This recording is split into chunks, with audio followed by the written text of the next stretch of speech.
2024-yilda hamma O'zbekistondagi venture fondlarni kapitalini agar birlashtiradigan bo'lsa, 54 million dollar pul bo'lgan. Ya'ni O'zbekistondagi startaplarga pul tikib, undan unga investitsiya qilib, undan daromad olmoqchi bo'lgan O'zbekistondagi fondlarni shuncha puli bo'lgan va ularni hammasini ishlata olmagan hattoki. Bu 2024-yildagi ma'lumot. 2025-yilda ma'lumot esa, ya'ni hozirgi paytdagi oxirgi ma'lumotlarga ko'ra 136 million dollar venture fondlarda pul bor va ularni startaplarga investitsiya qilish uchun startaplar qidirishyapti. Ya'ni qaysi startapga biz pul bersak, u yana ham rivojlanadi, kattaroq qiymatga chiqadi, yaxshiroq daromadga chiqadi, rivojlanib, keyin pulni bizga ko'proq qilib qaytara oladi deb pul tikishga tayyor bo'lgan fondlar bor. Nima demoqchiman? Vaholanki mana shu pullarning katta qismi hali yarmi ham ishlatilgani yo'q. Ya'ni yarmi ham investitsiya jalb qilgani yo'q. Ya'ni bularga yetarli darajada startaplar yo'q. U pulni qabul qilib, o'zlarini rivojlanishiga tikadigan yetarli O'zbekistonda hali startaplar yo'q.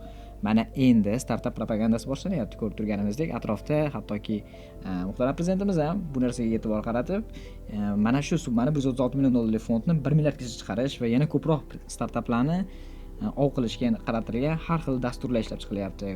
Startaplar sohasini yana rivojlantirishga katta e'tibor qaratilgan. Ana endi bunaqa vaziyatda nima kerak, bilasizlarmi? Startap shunchaki bu produktni yasash emas. U produktni odamlarga to'g'ri yetib borib, to'g'ri muammosini o'z vaqtida yetish uchun yaratiladi. To'g'ri yetib borish uchun, to'g'ri auditoriyani analiz qilish uchun, haqiqiy ishlaydigan startapni qilish uchun esa marketing kerak. Nima uchun? To'g'ri auditoriyani to'g'ri tahlil qilish, ularga to'g'ri yetib boradigan varonkani tuza olish, aynan ulardan qayta otziv olib, feedbacklarga asoslangan mahsulotni, ya'ni produktni yaxshi rivojlantira oladigan marketing tizimini qurish kerak bo'ladi. Bu degani har bir startap uchun yaxshigina marketing kerak. Ular rivojlanishi uchun, investorlardan pul ola olish uchun va bu pulni keyin yana o'sha investorlar bergan pulni marketingga to'g'ri sarflash orqali rostdan ham startapni kuchaytirish uchun marketing bilimlar kerak bo'ladi. Ko'pchilik startaplarda marketingni oddiy reklamadek qaraydi.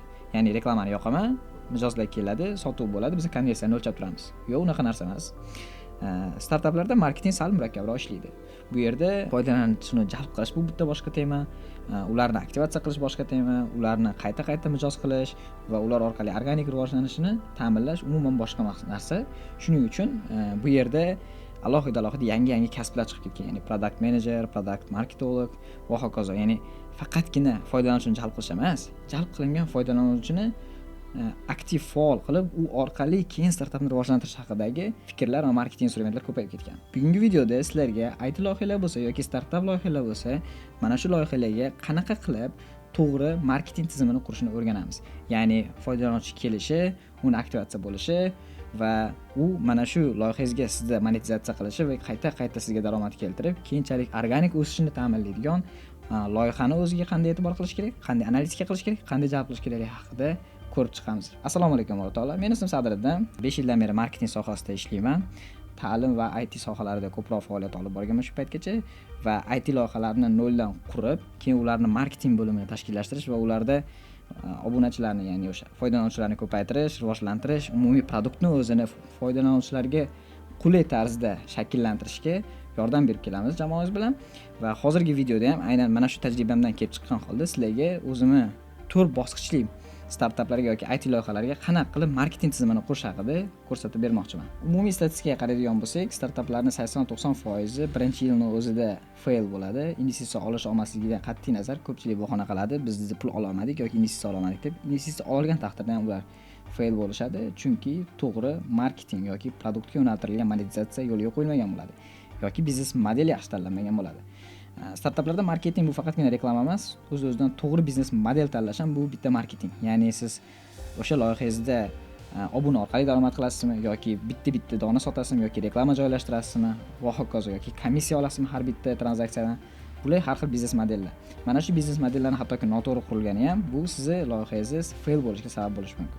Aynan statistikaga ko'ra 80% proyektlar mana shunaqangi bo'lib uxlab ketadi birinchi yilning o'zida. Shuning uchun siz faqatgina g'oya zo'r bo'lishi yoki dasturchilar zo'r bo'lishi emas, to'g'ri sotuvni, biznes modelni va marketingni yo'lga qo'yishingiz juda muhim. IT loyihalarida 4 bosqichli marketing tizimi qanaqa qurilgan? Hozir ishlab turgan biz loyihamizda misolida men sizlarga aytib beraman bu narsani. Bu 4 bosqichli marketing tizimi siz o'zingizga bemalol moslashtirib foydalansangiz bo'ladi. IT loyihangiz uchun kerakli bo'ladigan marketing tizimini 4 bosqichidan birinchi bosqichi bu acquisition, ya'ni mijozlarni jalb qilish. Sizni platformangizga yoki mobil ilovangiz bo'lsa, ularga o'z-o'zidan foydalanuvchini jalb qilish. eng birinchi yo'q foydalanuvchi qayerda ko'radi odatda reklamangizni? Ijtimoiy tarmoqlarda, Google'da, App Store'da yoki offline qayerdir bannerda ko'rib qolishi mumkin, to'g'rimi? Birinchi bosqich mana shu odamlar ko'radigan to'g'ri auditoriyani topish, u joylarda reklamalarni joylashtirish va mana shu reklamalarni to'g'ri analitikasini nastroyka qilish. Misol uchun bannerda bo'lsa QR kod qo'yish. Bu QR kod Android va App Store'ga to'g'ridan-to'g'ri o'zi ajratib o'tib boradigan instrument orqali. Bu instrument nomi OneLink deyiladi. Bu instrument bilan siz agar foydalanuvchi Androiddan skaner qilsa, Androidda Google Play ga o'tadi, iPhone'dan qilsa, iPhone ga o'tadi. Agar umuman boshqa narsadan skaner qilsa, saytga, landing page ga o'tadigan qilib nastroyka qilsa bo'ladi va siz buni aniq sanab tura olasiz. O'sha bannerdan nechta odam skaner qildi, nechtasi Android, nechtasi iPhone, hammasini raqamlarda ko'rib tura olasiz sanalar bo'yicha. Ana shuning uchun bu birinchi bosqichda jalb qilishda agar offline bannerlar qiladigan bo'lsangiz, QR kod qo'yasiz va mana shu QR kodni OneLink tizimi orqali generatsiya qilsangiz, siz aniq sanab tura olasiz. Bu sizni analitikalaringizni to'g'ri qilishda yordam beradi. Agar bu ijtimoiy tarmoqlarda yoki Google'larda reklama bo'lsa, o'z-o'zidan bu yerda ham OneLink ishlatsangiz bo'ladi, lekin Google'da, Instagramlarda reklamada alohida o'zini nastroykalari bor. Bemalol Google Play uchun alohida reklama yoqib, odam faqat Androiddagilarga reklama chiqadigan qilsa bo'ladi yoki iOSdagilarga alohida reklama chiqadigan qilsa bo'ladi. Ya'ni iOSdagilarga siz roliklaringizda iPhone'ning misolida qilib ko'rsatilgan roliklaringizni chiqarib, ularni yuklab olishga call to action qilishingiz mumkin. Agar siz Android foydalanuvchilariga reklama syomka qilgan bo'lsangiz, ya'ni syomkadagi roliklaringizda ham Android telefonda ishlatib, reklamada ham Androidda hozirroq Google Playdan yuklab oling degan so'zlarni ishlatib, bemalol call to action qilsangiz bo'ladi va u reklama faqat Androiddagilarga chiqadigan qilsa ham bo'ladi. Ya'ni bu joyda ham birinchi acquisition mijozni jalb qilish to'g'ridan-to'g'ri birinchi etapdamiz. Hozir hali foydalanuvchi mobil ilovasiga kirgani yo'q, faqat reklama haqida gaplashyapmiz. Facebookda, Instagramda, demak, bemalol Google Play ga yoki App Store ga alohida yo'naltirilgan reklamalar yoqsa bo'ladi va ularni ham o'lchab tursa bo'ladi. Google Analyticsda va Google Firebase o'rnatib, platformangizga siz har bitta bosilayotgan kliklarni va odam ro'yxatdan o'tayotgan foydalanuvchilarning sonini, analitikalarini qayerdan kelayotganini aniq ko'rib tursangiz bo'ladi. Bu birinchi bosqichdagi analitika, ya'ni ijtimoiy tarmoqlarda reklama qiladigan bo'lsangiz. Umumiy qayerlarda reklama qilish haqida aytdim. Endi yana o'sha jalb qilishga qaytadigan bo'lsak, sizga yana bitta kerakli bo'ladigan ma'lumot bu to'g'ri reklama qilishingiz.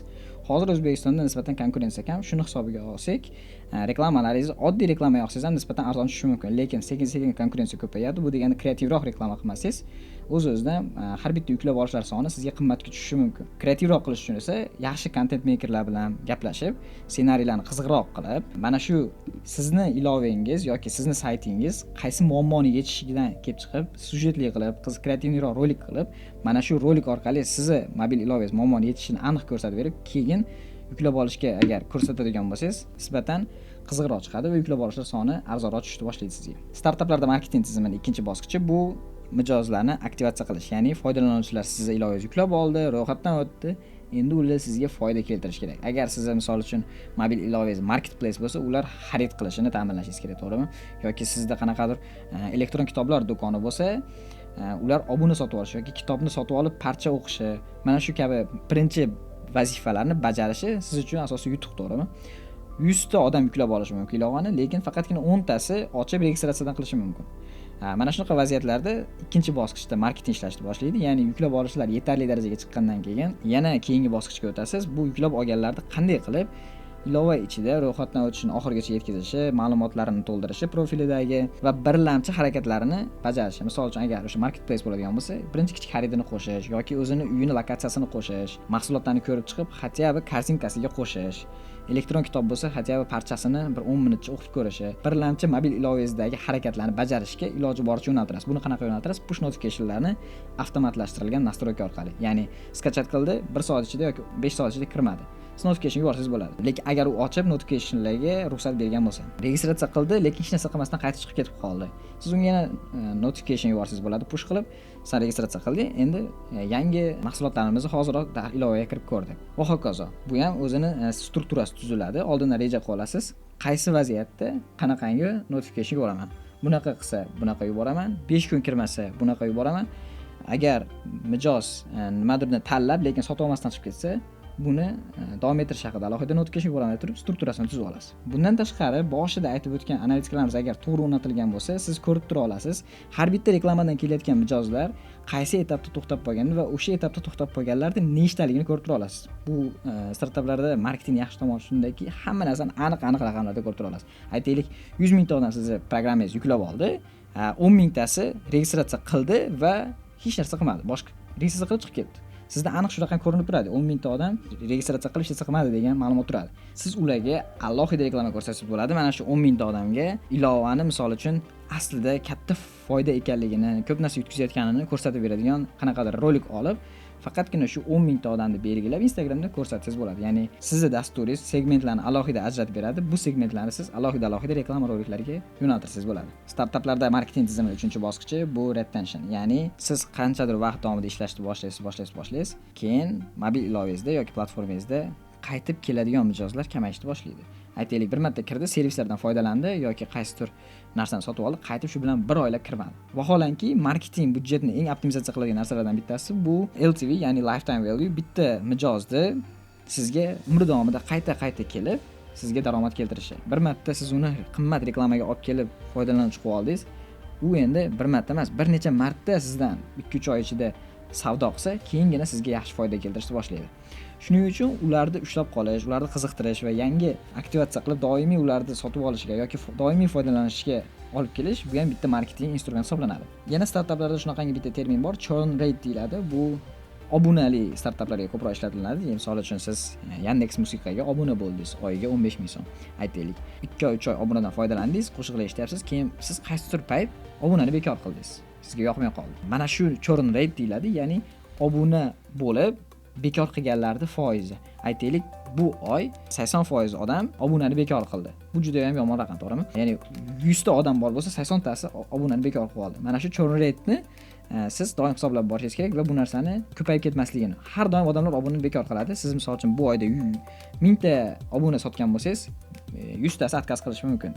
Eski obunalardan. Lekin shu narsa ko'payib ketmasligini oldini oladigan jamoa ham marketing jamoasi bo'ladi. Ya'ni churn rate tushib ketmasligini. Retention bosqichida siz aynan mana shu narsa bilan ishlaysiz. Obunachilarning kamayishini oldini olish, ularni agar sotib olmayotgan mahsulot bo'lsa, doimiy qayta sotib olishga eslatishda sizning vazifangiz bo'ladi. Va buni qanaqa qilamiz? O'z-o'zidan yana boshida o'rnatgan analitikalarimiz orqali, har xil segmentlarga qayta reklama chiqarish orqali yoki push notificationlar orqali to'g'ri strategik struktura qilib ularga yuborish orqali, hattoki kerak bo'lsa telefonni qo'ng'iroq qilish orqali. Misol uchun OneFit programmasini agar yuklab olsanglar, sotib olganinglardan keyin yoki sotib olmasanglar ham programmaga kirsanglar, sotib olmagan bo'lsanglar, sizni sразу telefon qiladi-da, nima uchun sotib olmadingiz deb turib, ular mana shu retentionni ko'tarishga ruchnoy aktivatsiya qilishadi. Ya'ni sizga просто notification yubormaydi, sotib ol deb, uni qiladi. Undan tashqari telefon ham qilib, nimaga sotib olmadingiz, sotib olasizmi deb turib taklif berishni boshlaydi. Ya'ni marketingdagi retention bosqichi juda yaxshi qurilgan. 4-bosqich bu monetizatsiya qismi, ya'ni hamma loyihalarda, IT loyihalarda yoki startaplarda eng foyda keltiradigan bitta qismi bo'ladi, biznes modeli bo'ladi. Misol uchun, ko'proq zakaz tushsam yoki ko'proq obunachi bo'lsam, hamma loyihada har xil. Biz hozirgi ishlab turgan bitta loyihamizda qancha premium obunachilar ko'p bo'lsa, shuncha bizga daromadli. Demak, biz premium obunachilarning ko'payishiga motivatsiya beradigan, trigger qiladigan harakatlarni appning ichida, ya'ni mobil ilovaning ichida ko'paytirishimiz kerak, push notificationlarda ko'paytirishimiz kerak va ularga ularni oriqlaridan kelib chiqib, shunga kustomizatsiya qilingan notificationlar yuborib turishimiz kerak. Aytaylik, u odam premium olmoqchi bo'lib kirdi, lekin qaytib ketdi. Bizda bu segment saqlanadi. Mana shu segmentga alohida yana notification yuborish. Hozir yo'qotyapsiz pul. Agar obuna sotib olsangiz, siz bu narsadan ancha tejab qolasiz. Shunga o'xshash notification. Yoki siz sotib oldingiz, lekin bekor qildingiz. Endi mana shu yutkazishni boshladingiz. Kiringda, sotib oling deb turib, endi buni chiroyliroq copyrightlar bilan notificationlar yuborish, SMS yuborish, telefon qilish kerak bo'lsa yoki umumiy mana shu segmentga alohida Instagramda quvlab remarketing qiladigan reklamalarni yoqish. Hech e'tibor bergan bo'lsangiz, oldinlari Temu ishlayotgan paytda O'zbekistonda agar Temuning saytiga kirib qanaqadir bitta mahsulot ko'rsangiz, o'sha mahsulotning reklamasi yoki shunga o'xshash mahsulotning reklamasi siz Instagramdan chiqib kelishni boshlaydi. Bu ham o'z aslida juda kuchli digital marketingdan dalolat beradi. Ya'ni ular har bitta mahsulotga alohida segmentatsiya avtomatik yaraladigan qilib qo'yishgan. Siz kirib stol ko'rsangiz, misol uchun Temudan keyin chiqib ketsangiz, ular stol ko'rganlarning segmentini alohida qilib, avtomatik stolni reklamasini ko'rinadigan qilib reklamalarni avtomatik zapus qilishadi. va aynan o'sha reklama sizga chiqib ta'qib qilishni boshlaydi o'shani sotolmaguningizcha. Va bu ularga arzon tushadi, chunki siz stolni olishingiz aniq edi, olmoqchi bo'lib yurganingiz aniq edi. Endi sizga qayta stolni reklamasini ko'rsataveradi. Shunga o'xshash narsalarni siz o'zingizning loyihangizda bemalol ishlatsangiz bo'ladi. Mana shu Google Analytics, Google Firebase yoki AppMetric'lar orqali datalarni yig'ib, ularni keyin segmentlarga ajratib, ularda reklama instrumenti sifatida. Instagramda o'ziniki bor, o'z-o'zidan SDKsini o'rnatib, Facebookda eventlarni o'rnatib chiqib, o'sha eventlar bo'yicha segmentlarga reklama yozsangiz bo'ladi. Umumiy startaplarda marketing bosqichlarini biz hozir ko'rib chiqdik. Agar sizlarda yana qanaqangidir savol qolgan bo'lsa yoki aynan sizning loyihangizni misol tariqasida qaysi bosqichda, qanaqa joyda muammo bo'layotganini batafsil yozib qoldirsangiz, men sizga bu haqida yordam berishim mumkin. Kommentga yoki Telegram kanalimga pastda qoldiraman. O'sha yerga o'tib Telegram kanalda bilasizlar, lichkaga yozsa bo'ladi. O'shanaqa qilib yozsangiz javob beraman albatta. Yoki umumiy marketing haqida ham savollaringizga javob berishga tayyorman. Agarda boshqa videolar qiziq bo'lsa, shaxsiy rivojlanish haqida YouTube kanalimda tepada chiqadi yoki kanalda o'ziga o'tib ko'rsanglar bo'ladi. Boshqa foydali videolar uchun salomat bo'linglar. Telegram kanalda yoki shu kommentlarda ko'rishguncha.